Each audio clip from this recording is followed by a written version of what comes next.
In honor of Jocelyn Nungaray, Laken Riley, beautiful Laken, Rachel Morin, and all of the others that are dead and or mortally wounded at the hands of migrants who should never have been allowed into our country, I'm announcing today that upon taking office, we will have an Operation Aurora at the federal level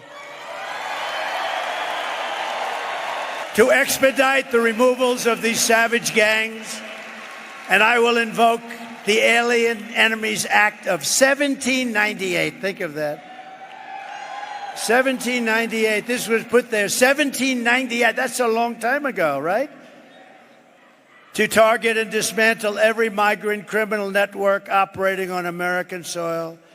Who would have ever thought that a president or future president would ever have to stand here and say such things? Who would think that that's even possible to have to do?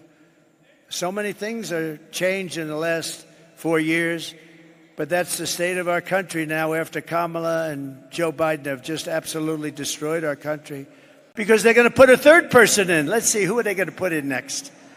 This can only happen. They keep saying Hillary. Hillary's coming. Oh, Hillary's back.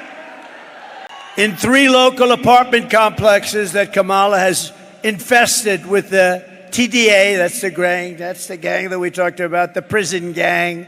They come out of prisons. 80% of the residents are now living with their relatives in different states and other places. They've been forced out of their building.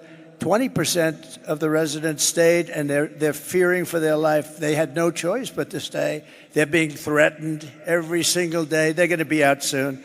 They're going to be out. They don't have to be out. I would say if they can hold out, you know, on January 20th, it's too long. You better get out of there. It's too unsafe. But January 20th, those guys are going to be out on their asses, and they're going to be out of this country.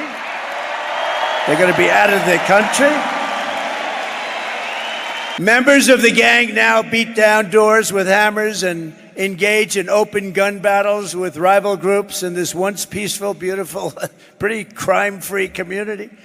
The illegal alien gang member who was the alleged leader behind the invasion of Aurora was recently charged for beating a man beyond recognition. Beat him beyond recognition, breaking his nose, breaking his jaw, and inflicting traumatic brain injury on this victim. He will never be the same, as you know. The thug was later arrested for shooting 2 men in the same apartment building and breaking another man's ankle, which he did just for fun. Once again, this animal had arrived at our border and was released into the United States by Kamala Harris, the worst border czar in the history of our country. We will send elite squads of ICE, Border Patrol, and federal law enforcement officers to hunt down, arrest, and deport every last illegal alien gang member until there is not a single one left in this country. And if they come back into our country, they will be told it is an automatic 10-year sentence in jail with no possibility of parole. And I'm hereby calling for the death penalty for any migrant that kills an American citizen or a law enforcement officer.